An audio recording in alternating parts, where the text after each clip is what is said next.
This podcast is part of the Deluxe Edition Network.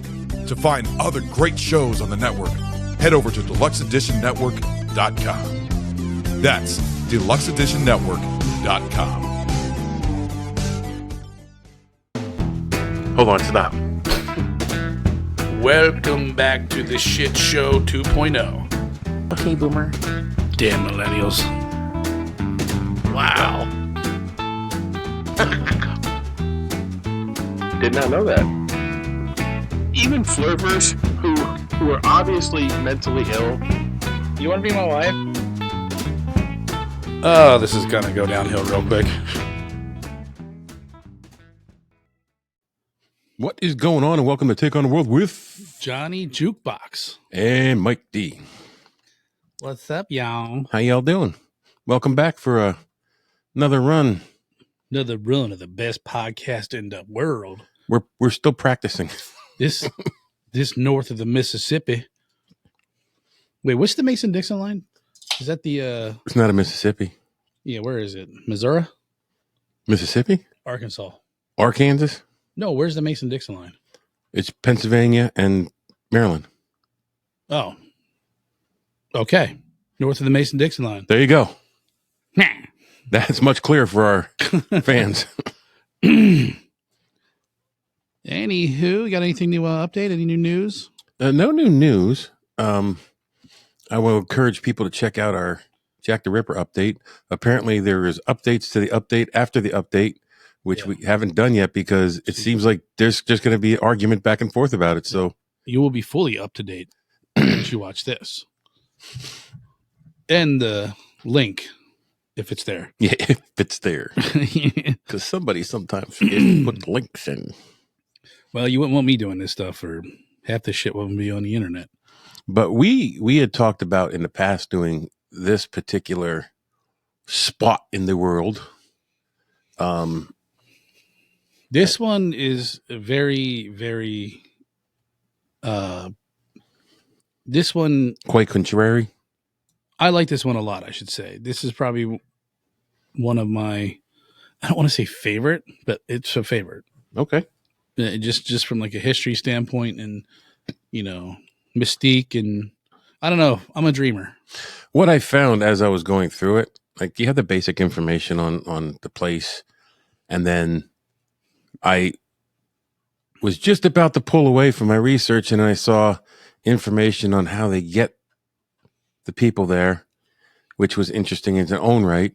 And I was just about to pull away when I found out something else, and I was just about to pull away, then I found out something else, and I actually had to stop myself. Yeah, like I said, you can really go fucking on and on and on this. So there may be a ton more information to this one that I missed. But we only feed you the facts you need to know. That's it. Yeah. If I didn't have it, you don't need to know it for real. Just lost the history. Forget about it. Yeah. Go sit with a historian. Go get a real job. So what we're going to talk about is, I'm going to try to say it in freaking French. Oh, we should have, can AI say it in French? I could put on Google Translate. Yeah, do that. But Or you just want to fuck it up? I don't know. Is that it? Right there. Oh, God, I couldn't say that. That's an I, not an L. It's il est du, de, Doigt. il est du, salad. Salad? Salad. Let's do salad. It's an ill do salad. Which I'm overdue for a salad myself. which in English is Salvation Island. And there's nothing salvation about this island. It's known as Devil's Island Penal Colony. Yes, that's more like it. Sounds so cooler in English. Yes. So this operated from 1852 to 1953, over 100 years.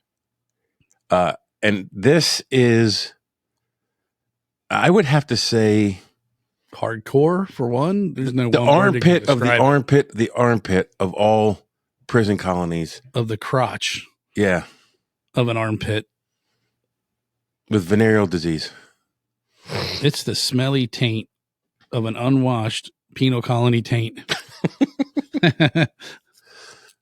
This is very dark history in the French prison system. I love it.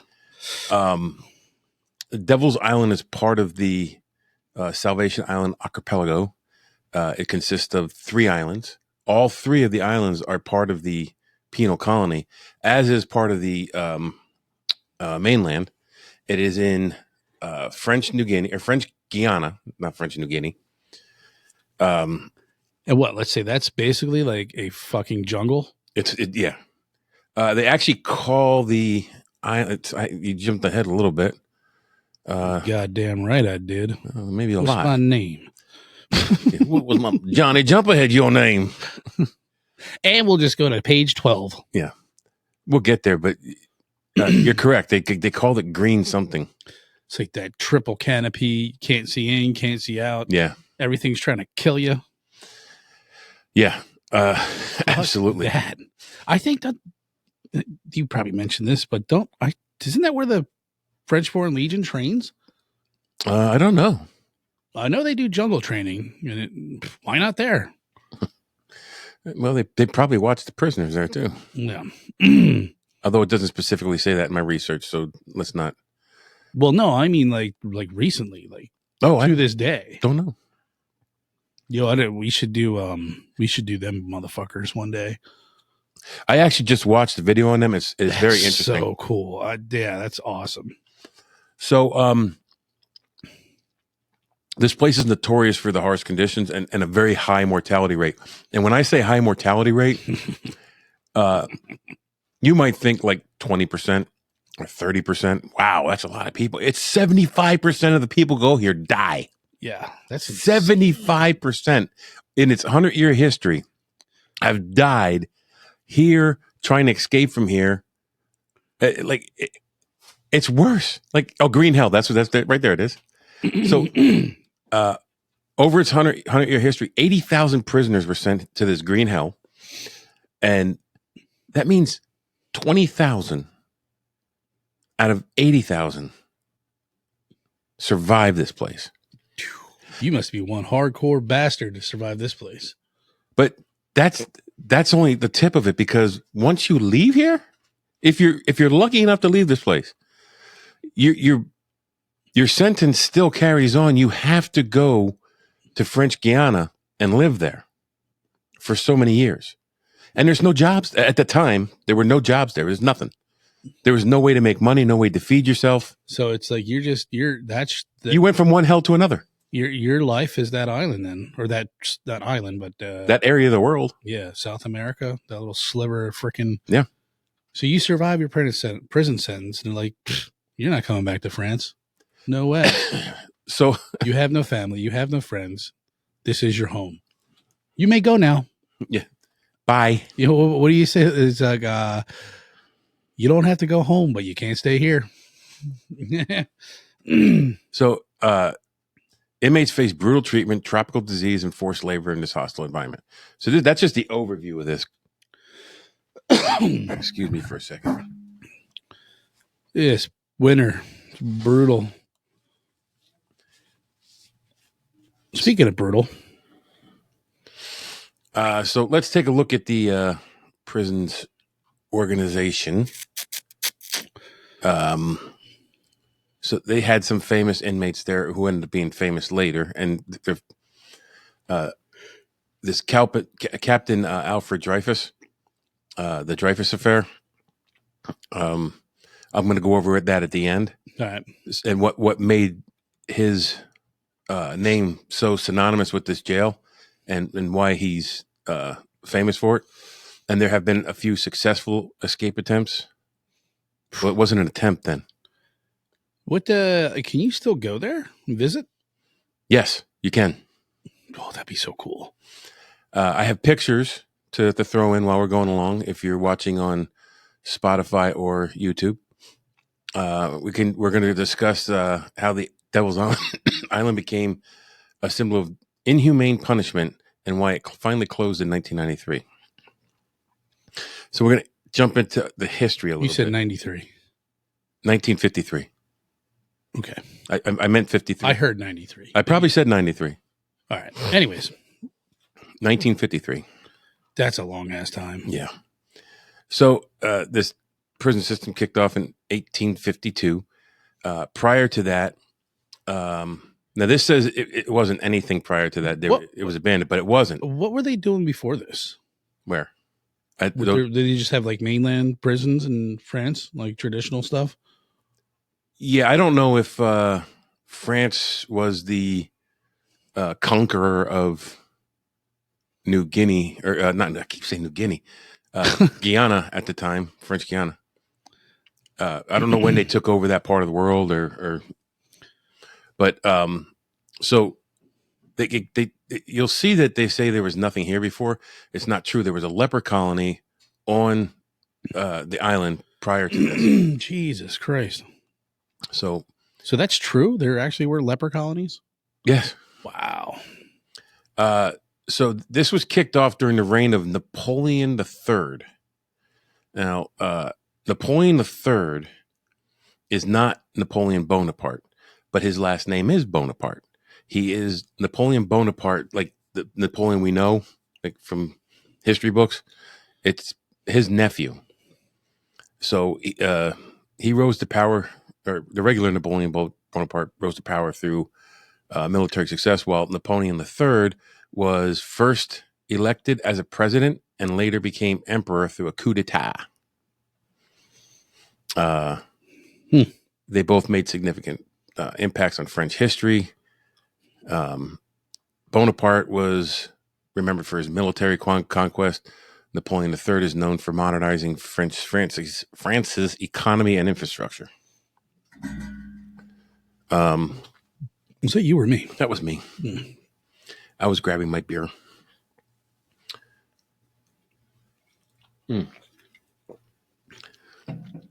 So if you look at these on the map, it's like they're right off the coast. It's 3 islands right next to each other. It looks like you could just Oh my God. I just almost hop realized from one to another. that earlier I said it was an island, and I was like, no, I mean that on the coast. I'm an idiot. It's literally called Devil's Island, and I said it wasn't an island. I don't know, for whatever reason, I thought it was like attached to the coast. So anyways, the Salvation Island came from the missionaries who were camped there working on the plague outbreak, was because it was a leper colony. mm-hmm. So that's where the name Salvation Island came from. It did not come from the prison that was put there after. Yeah, I was going to say, what irony. There's nothing. Yeah. There's Has no nothing to do with salvation salvation there. Yeah. The only salvation you might get is a quick, painless death. French Guiana itself was a sleepy French colony, mostly known for tropical forests and nothing else. A sleepy French colony. Someone sleepy French. I give up. No more baby oil. Good old Andre. Discovery of the island dates back as early as the colonial period. Didn't get much attention until Napoleon III decided to turn it themselves into France's version of Alcatraz on steroids. Jesus.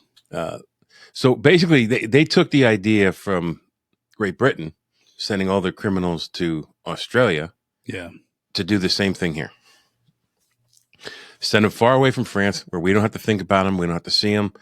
They can complain all they want. Any one of their complaints would take months to get to us and probably fall in the water on the way back home. Yep. So the system is 3 main islands.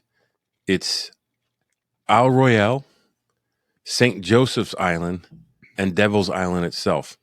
And plus there's some facilities on the mainland. I like St. Joseph Island's nickname. The Devourer of Men. Like, what sounds worse, Devil's Island or the Devourer of Men? Well, all 3 of these islands are like bad enough by themselves. Were they all a part of the prison, the penal colony? Oh, yeah. Maybe that's what I was talking about the other day? Yes. Okay, we'll yeah. touch on that later. So each one of them have their own purpose. Yeah. And I think St. Joseph's may be the worst. Okay. Even though, See, this is I didn't know this. Okay. I knew like a part of it, but yeah. but there's also facilities on the mainland too. Yeah. Devil's Island itself is the smallest of the three. Dude, what a mind fuck this is. And Devil's Island was reserved for political prisoners. This is just who thought of this? I don't know. That's what I'd like to. But they were very organized. Francois, yes. Devil's Island became the namesake for the whole thing because political prisoners were sent there. They were the most protested because, of course, when you have political persecution, those are the people who were remembered the most. Which is why the Dreyfus affair, it was remembered so much. Okay. It started in 1852 when it opened its doors. It started receiving convicts from all over the French Empire. So it wasn't just from France, but from any place that France controlled. Okay. Jesus Christ, you could probably be sent there for nothing. Oh yeah, like absolutely nothing. Oh my God, it's horrible. So the French government even cooked up this cool little policy. It was called doublage in 1854, which basically meant if you got sent there for 8 years, the minute you stepped on the island, it doubled your stay. So you got there for 8 years, now you got 16. So if you got anything more than 8 years, you basically got life. That's fucked up. Did they say why they did that? Because they're pricks. Like, well, I mean, it's probably has some kind of psychological thing. Like, did they know that going in? Or why not just say you have 16 years on the island? Not like the minute you step on now. Oh, well, some of the people being sent there were like Alcatraz. They were too rough for other prisons. They escaped from other prisons. Yeah. They became troublesome in other prisons. Now you're going here. It's their fuck around to find out.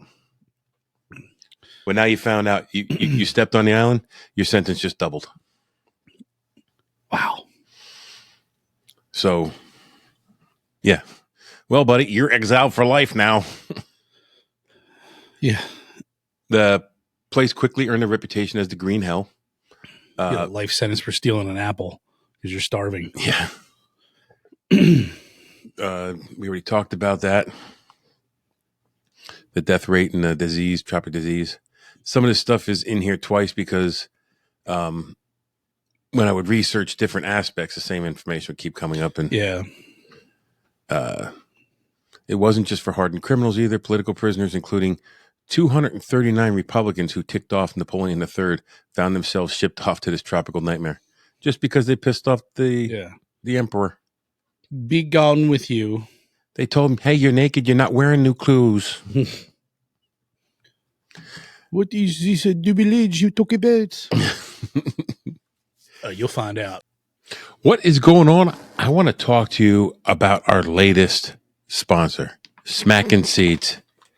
Look, I've been eating sunflower seeds for years. The one thing that has bothered me about seeds is the burn I get in my mouth from all the sodium.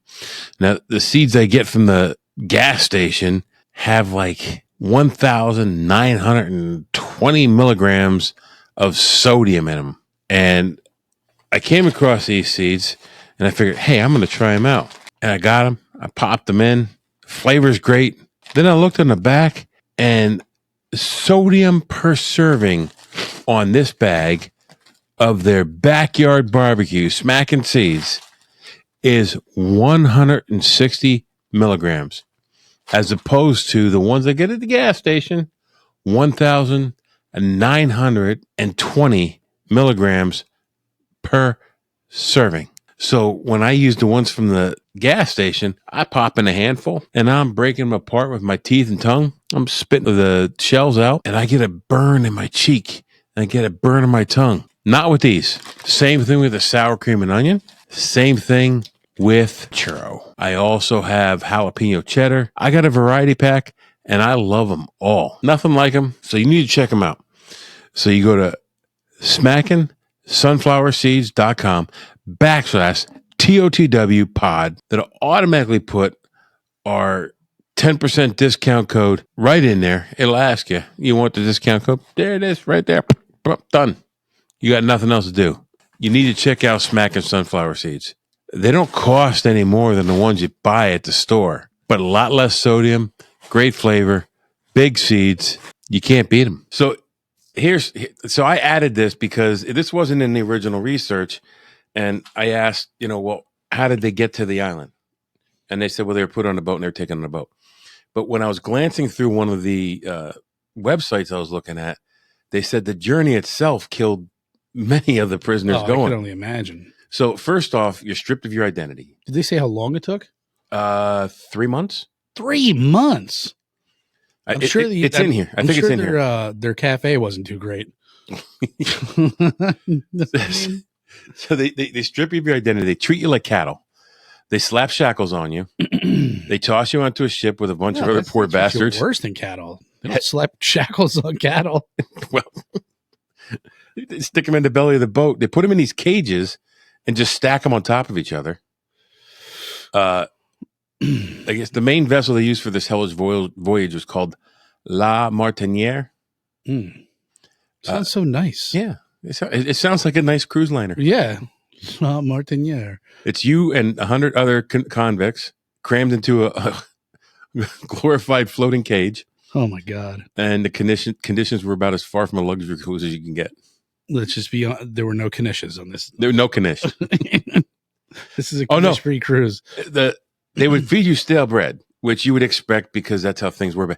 But they would also feed you brackish water. Oh. And the water, just sick as shit. The water was in barrels outside the cell. So you had to make your way through all these other fuckers in the cell, reach out and get the water out of the barrel with your cup. Oh my God. That was probably so unsanitary. Oh, it's disgusting. I would. I know, like, from watching those, like, I Shouldn't Be Alive shows, like, you drink seawater, you fucking throw up. Yeah. Or it just makes you more thirsty because obviously it's full of salt. Oh. So the sanitation, like imagine you're crammed in that close. One guy gets sick, whatever he has is going to spread through there like wildfire. 3 months of just pooping and peeing, not washing. And then you got... That's probably where they lost the majority of the people. Mm-hmm. You got all these hardened criminals packed in next to each other like sardines. There's going to be plenty of fighting, bloodshed, and many people died just from getting beat to death while they were in transit. There was mutinies. The prisoners would try to take over the ship. It never really ended well. 1929, a group being sent to Angola actually attempted a mutiny. It didn't end well. A Portuguese cruiser put that rebellion down pretty quick, and I think they just sank the whole ship. I think they sank the ship, and they when they got bored, they just killed all the passengers. Damn. Now, I didn't look much into that one, so I could be wrong about that, but I think I heard that before. So, well, this says weeks. I thought the one thing said 3 months, but this says weeks. So that could be weeks. That could be 8. That could be 10 weeks. Horrible. I couldn't even stomach the 16-hour drive to Florida. I was ready to frickin' just turn around and go back home. After weeks of this floating hell, you finally reach French Guiana. Don't get excited, because your first stop would be the transportation camp at, I'm not even going to pronounce that. Saint Laurent du Maroni? Du Maroni? Du Maroni. Macaroni? There you were processed like cattle as well. They decide your fate on how dangerous you are and how shifty they thought you were. And they would figure out where you would be housed on what island. So now we get into how the tropical climate would affect your stay on the island. And now John and I both from experience can tell you do anything near the equator. And now these guys were forced into hard labor with no shoes in the jungle, and it's hot as fuck. Yeah. And we were mosquitoes. We were voluntary labor. And we had fresh, clean, cold, ice cold drinking water. Yeah. Sometimes food and clothing and shoes. And it was, let me tell you, it was some rough work. When we weren't told we were drinking too much water. Man, you drank all the water. Oh, I'm sorry. It's only like 150 degrees. This place was hotter than Satan's armpit for sure. The heat was relentless, making every day sweaty and miserable for inmates before they started working. But there were the tropical diseases was what killing. So, if anybody watched anything about the Panama Canal, the building the Panama Canal, the French started that, and they gave up, and they sold it to us because they couldn't keep their workers alive because of yellow fever, because of malaria. So these bloodborne diseases from these mosquitoes in the heat, they didn't know how to handle them. But it was no different here. Yeah, I remember reading it was something like, it seemed along the lines like 75% of deaths were from mosquitoes and malaria. And so when Americans took over, there was a scientist who figured out what was killing people, came up with a vaccination for it, vaccinized, and we were able to build the canal with less deaths. Now, you didn't eliminate all of them, but you had less. So, it was the French. They didn't have the science to do it. I'm sure eventually they would have figured it out, Sure. but they did the same thing with the Panama Canal. So, but they didn't care because these were inmates. So, wait, hold on. Was the Panama Canal was that prisoners? No, that was voluntary. They had workers. Soldiers? They had paid workers. Okay, but they couldn't keep them alive. Yeah. So yeah, the real killers here were the tropical diseases. God, could you imagine dying of malaria? That's got to be horrible. Yeah. Just, I don't even know what the effects are. Sweating, vomiting, can't keep anything down, constantly thirsty. Well, the yellow fever too. Like the yellow fever and malaria spread like wildfire then. Ugh. And the hot climate was the paradise for the mosquitoes.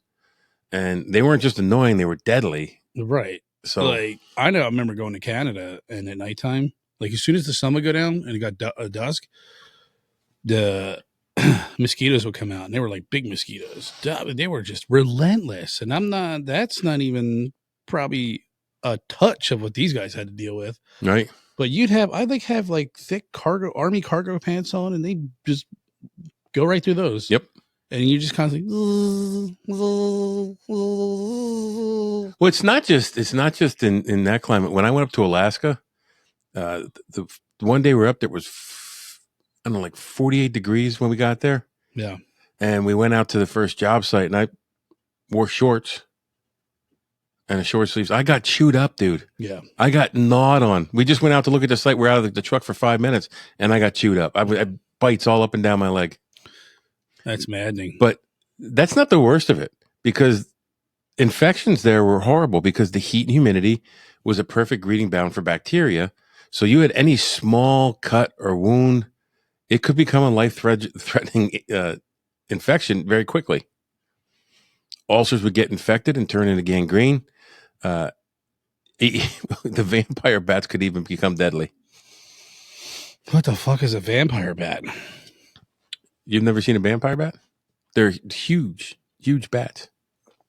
What, do they bite you? Give you rabies and shit? They scratch you, bite you, whatever. God. And then you had the tropical, the regular tropical diseases, which you have dysentery, typhoid, pneumonia. And the medical care was almost non-existent. I'm surprised this place's death rate wasn't 100%. Well, I guess it kind of was, because you never really left the island.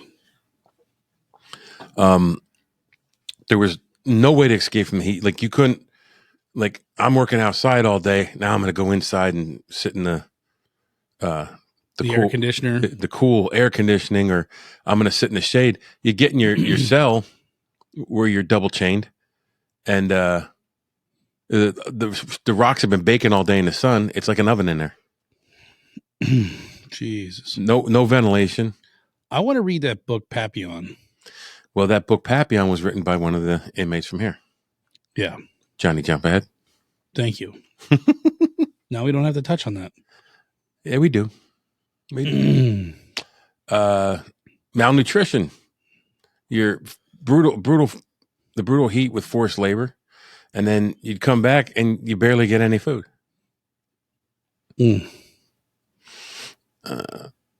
See, hygiene horrors with limited sanitary systems, constant heat, humidity, made maintaining hygiene nearly impossible. 75% fatality rate. We said already. Ironically, these islands were anything but salvation. So I want to talk about each island individually now. So you got. Hold on. Let me back this up. Okay. What do we know what their food was like? Were they just fed more stale bread? I didn't find.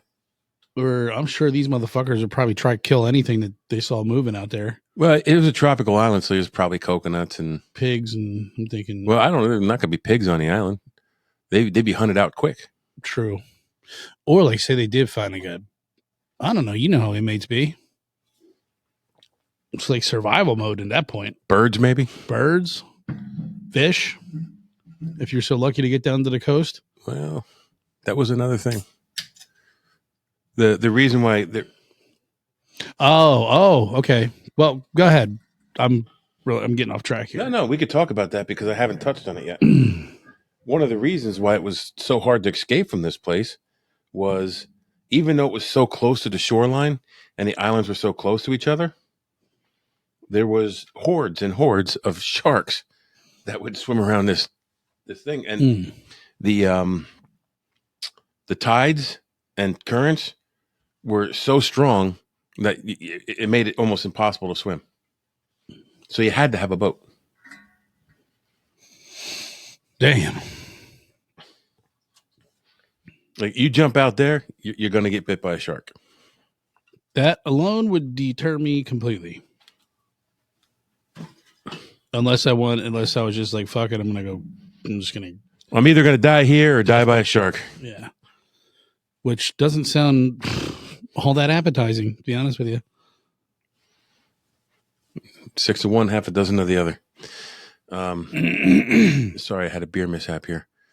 So let's go over Isle Royale. It's the biggest island of the bunch. This was like the administrative headquarters of suffering. Wow. It was where new inmates got their lovely welcome to paradise of the Devil's Island. So the new inmates would come through here. It's also where the warden's house was. There's a big fancy house on a hill, and it was basically put there to rub in. This is what life should be, and this is what you'll never have again. Damn. It was also where the Crimson Barracks was, and the Crimson Barracks earned its name. If you earned a spot in this lovely establishment, you will need to show that you were among the worst, most violent, most uncontrollable inmates. Maybe you'd start some fights, attempt a few escapes, generally make yourself a massive headache to the officers. Keep in mind, this place was no joke. René Belbonnier, I think that's pretty close. Yeah. Wrote Dry Guillotine. It's a book. And he said, quote, in that one spot, more murders have been done than in any place on earth of such restricted space. And basically, more people have been killed in that small space than any place else on earth. And that's another book I'm going to have to read. Was it called Dry Guillotine? Yeah. René Benoit? Benoit. Or Benoit. This is the stuff of nightmares. It earned its blood-soaked name for good reason. Picture this, a hellhole where the worst of the worst prisoners are crammed together. It was like throwing a bunch of angry cats into a sack with hardened criminals instead. Oh. Said the violence was off the Did you chart. see that? What? Read that right there. The first couple words. Yes. Okay, you knew that? Yes. He's under my notable prisoners in the bottom. Well, you get a cool straw hat out of the deal. Yeah. The prisoner on prisoner brutality would make your head turn or your stomach turn. And that, I think that's saying something because this place was known to be violent to begin with. The conditions were absolutely brutal. The overcrowding was normal. Inmates were packed in like sardines in a tin. There was no such thing as hygiene. Disease spread like wildfire. The tropical heat made it even worse. And so it was like the boat coming over, except for longer periods of time. So to add a cherry on top of all of that on this wonderful island, there was a guillotine smack dab in the middle of the island. And that's nothing like a daily reminder that your head could roll at any moment. Oof. So the forced labor prisoners endured 12-hour workdays, often barefoot in the jungle. They were dehumanized by stripping them identities. They were a number, and that was it. That's the only way they were referred to. They were treated poorly and given inadequate food. The guards weren't winning any humanitarian awards. They often left the inmates to their own devices. The guards had significant power over prisoners, controlling every aspect of their lives. And they were freed to mete out physical punishment and as they wished. And they often looked the other way during prisoner conflicts. So you guys got a problem? Solve it, because I don't want to break a sweat. Check out my hook when my DJ revolves it. Yeah.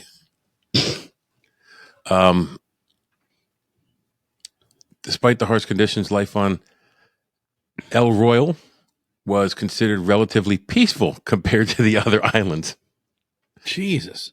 Particularly, I'm not going to say why, but St. Joseph. I'll say Joseph. So. Okay. Now, could you be like, you know, if you were not so, what am I trying to say here? Could you be transferred to like another island? Yes. Your status? Absolutely. So that's like happened all the time. You're going to the hole, which is not the hole. It's another island. It's worse than this one. If you were a violent inmate, they sent you to the Crimson Palace or the Crimson Barracks. I'm probably assuming once you got there, it's either you're going up the chain of worseness and never coming back. I don't think there was a downgrade. Right. Yeah. You said it exactly how I meant it. I wonder, do you ever think that how fucking sick and twisted these motherfuckers might have been? Like, yeah, get in that fucking water and start swimming, motherfucker. I bet it happened. And just we'll take bets on how far you get before you get eaten by a shark. I bet 10 stroke for him. Oh my God. So Isle St. Joseph, the devourer of men. That's really a charming name. To land yourself, you have to be, they keep saying you have to be the worst of the worst to land yourself here. It's really whatever punishment they want to dole out on you to where they're going to send you. This one I think is absolutely the worst. And I know you have a little insight on this one because you were telling me earlier. Yeah. This is the island has the home of famous camp reclusion, where they sent prisoners for punishment for trying to escape or committing other offenses in part of the penal colony. It was brutal. It was solitary confinement central, where they sent prisoners to lose their minds. The cells were tiny, like 1 or 2 square meters. It was so bad, they call it the Island of Silence. You were forced to live in complete silence and darkness, which would drive me fucking crazy. Imagine being stuck in a box, not allowed to talk, sometimes not even allowed to sit, You had to stand. The cell was so small you had to stand. You couldn't even sit. Jeez, that's not a cell. No. That's a tomb. Yeah, a standing tomb. Temperatures hitting over 40 degrees Celsius, and that's 104 degrees freedom. That's a lot of freedom. Tropical storms, all the nasty weathers. No, the people who went here went nuts. But you were also telling me that some of these cells were open pits in the ground with cages over your head. Yeah. Go ahead. Go with that. And I guess the COs would just walk on top of you and just do whatever to you. And the giant centipedes would drop in on you. Yeah. And those are poisonous. What was the one I was telling you? It was this is from a documentary I watched. But it was like a communal cell, like say like the size of this basement, right? And kind of like the old PRC. And I guess they would have bunks, so to speak, and they'd wall them off with towels and shirts, and they could do whatever they want there. And I think like the officers could indulge if they wanted to, or punish if they wanted to, or just turn the other way if they wanted to. But there was like orgies, stabbings, gambling. There were like monkeys. Like it was like a fucking like sideshow circus orgy fucking free for all kind of deal. I mean, you just put, what would 100 guys in the same room with a life sentence do? You know what I mean? Yeah. I don't remember what island that was on, but I remember the guy talking about it. And he said it was like just disgusting, but they were allowed to do it.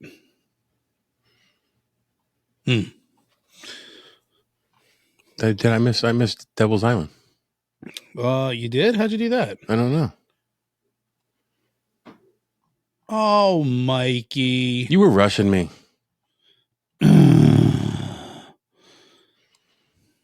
Because I went right down to notable inmates. I don't know how you missed it. I don't either. Did you write it? No. But Devil's Island was just like these.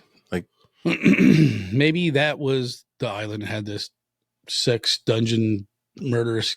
It could be. Like they only gave short descriptions of what was on the island. I had to dig around to find different stuff. I had to go like 5 or 6 different websites to find different stuff about the amenities. So what were they doing as far as labor there? Yeah, I just like maybe building other parts or harvesting wood.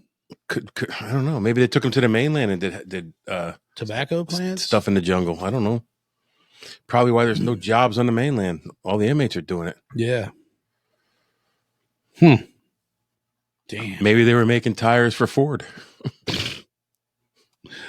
Shit. So some notable inmates over the years.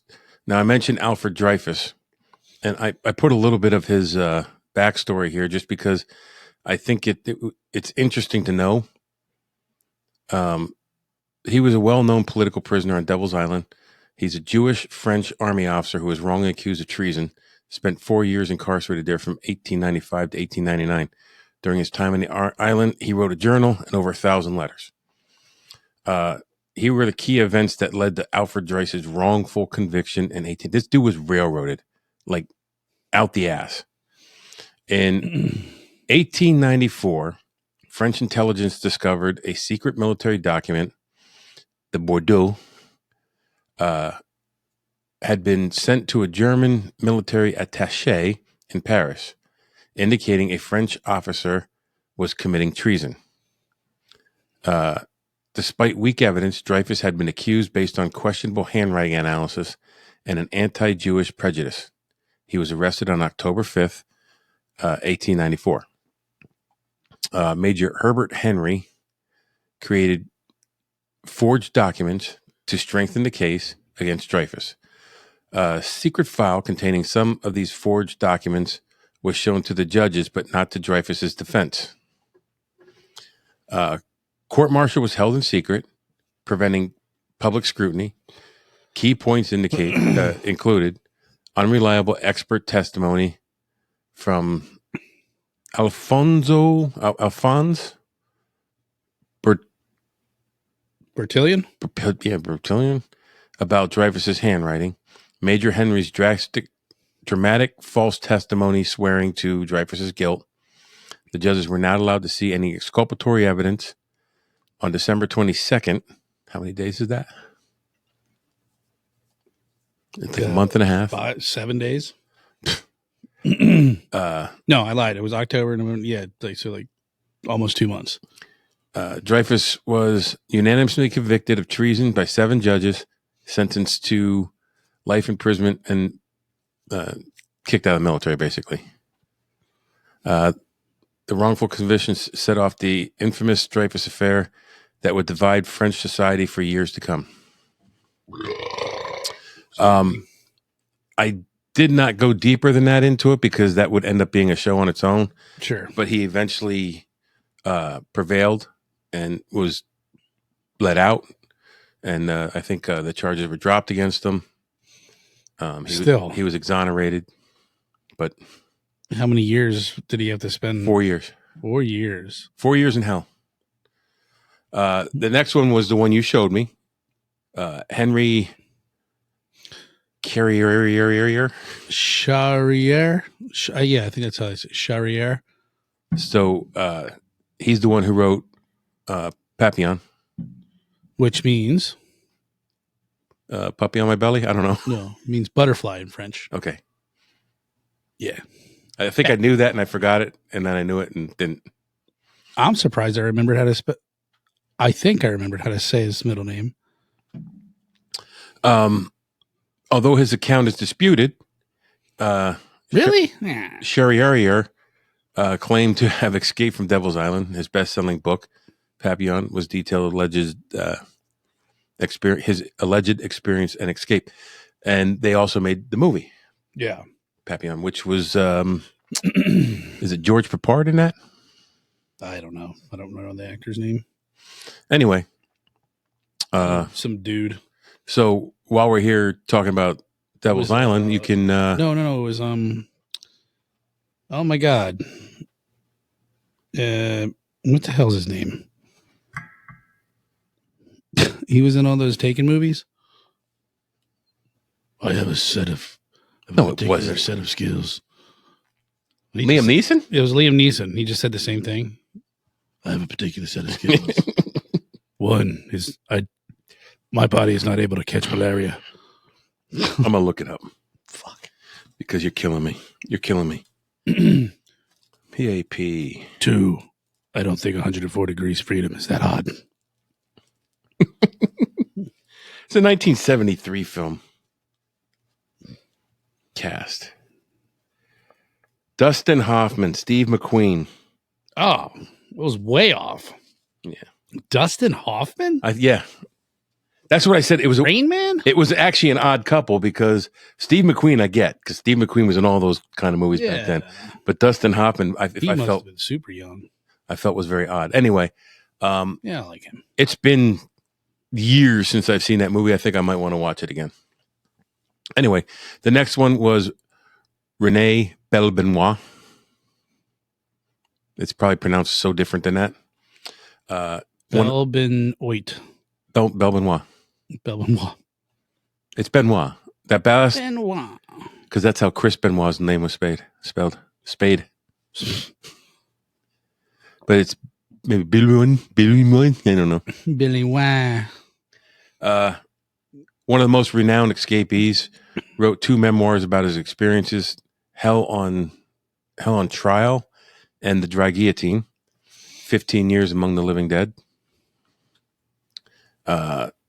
Clement Duval, the anarchist sent to Devil's Island in 1886.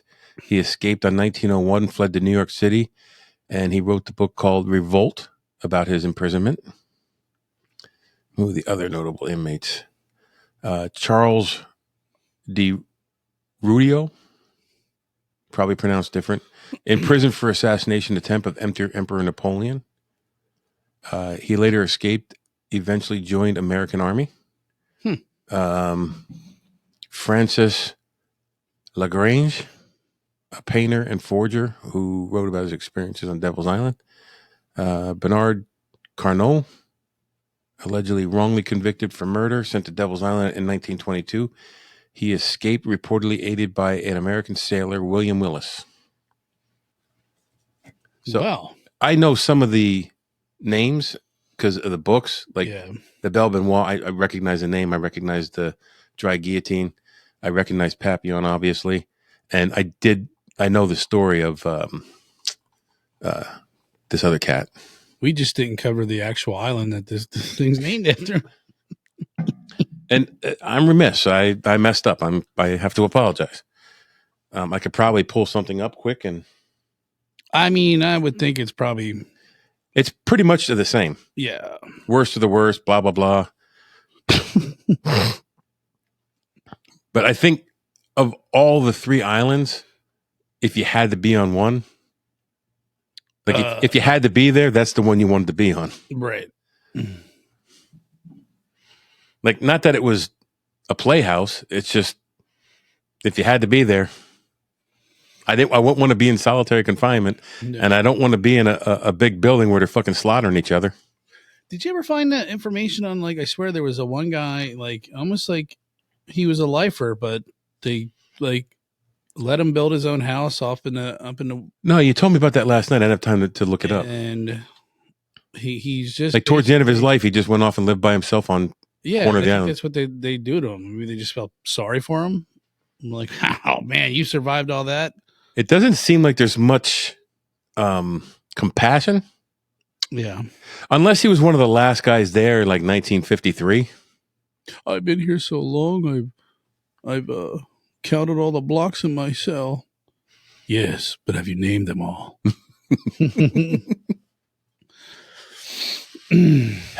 How many dimples does each one have? Have you made sweet love to all of them? So that is the Devil's Island. And like I said, there's probably so much more to this. I know. This could have been like a 4-hour episode. We really condensed it because we're trying to keep our episodes a little bit shorter. Yeah, we'll give you the gist, just enough steak to make your chops fucking drool. To make you order something else. Yeah, that's right. Like just have that one more beer. I tried to have that one more beer last night. You just left it on the counter. Left it on the counter, unopened. Hey, who has this warm beer here? No, it's hard. It's hard to know where the line should be. Yeah. In my research, and apparently this time is not researching the main topic. Well, the way you research this, if you went full on, it literally probably would have been like 4 hours, and you're like every little detail. But I learned some stuff from this. Like, I did not know it was 3 islands all in conjunction with each other, so that was cool. I learned a new book I want to get. This Dry Guillotine, and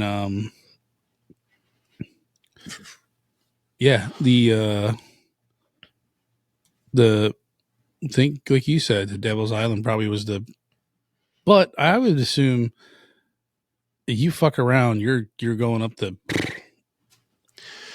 It's not going to get. The fact is, if you get sent here, you've already fucked up someplace else. Yeah, and so say you get sent from the mainland or main island to Royale. Was that the one that was solitary confinement, no talking? No, that's St. Pierre. Could you imagine? I don't think you'd be coming back from that. No. Like you're. If you fuck up and you go there, I think you're there. Yeah, you're there for. Could you imagine living out your existence there, standing all the time, and then what do they do during the day? I don't know, hard labor. Because there's facilities on the mainland too. So you get sent there, you might be put in the facility on the mainland. You might not go out to the island yet. And if you fuck up on the mainland, you get sent out to Devil's Island. You fuck up on Devil's Island, then you might be going to the Crimson Barracks. And you fuck up enough there, you might be going to St. Pierre, standing in a 2x2 cell with deadly freaking giant centipedes dropping on you. Fuck that. Yeah. That is so. And can you imagine just standing there while some jerk off fucking CO is just being a prick, and there's nothing you can do, and he's just fucking with you, and you just have to be like, yes sir, no sir, or whatever. Well, I assume it's pretty militarized like that, and he's just like beat you fucking relentlessly. Yep, pick up that pile of stones and move it over there. but because that's how those places are, that's why the movies always pictate COs as pieces of shit. Well, I'm sure there were also stand-up guys that, I don't know. sadistic bastards. But there absolutely are fucking Turd bags. get off on that kind of shit. I don't know. I've been doing it a long time, so. So, That's I it. feel like we should report from the field. We should visit Alcatraz. Yeah, well, first we'll go to Alcatraz, then we'll fly to South America. You seen any FEMA flights down there? No. Oh. Yeah, that's a pretty good episode. That was fun. I don't think there's any FEMA flights going anywhere right now. No. I don't think there's any more FEMA. There's still a FEMA. Just everything's on lock right now. Got to find the issues. So, well, we took that on. And you go take on the world, but don't go to Devil's Island and do it. Mm-hmm. You just get me taking on malaria. This podcast is part of the Deluxe Edition Network. To find other great shows on the network, head over to deluxeeditionnetwork.com. That's deluxeeditionnetwork.com. Hold on, stop.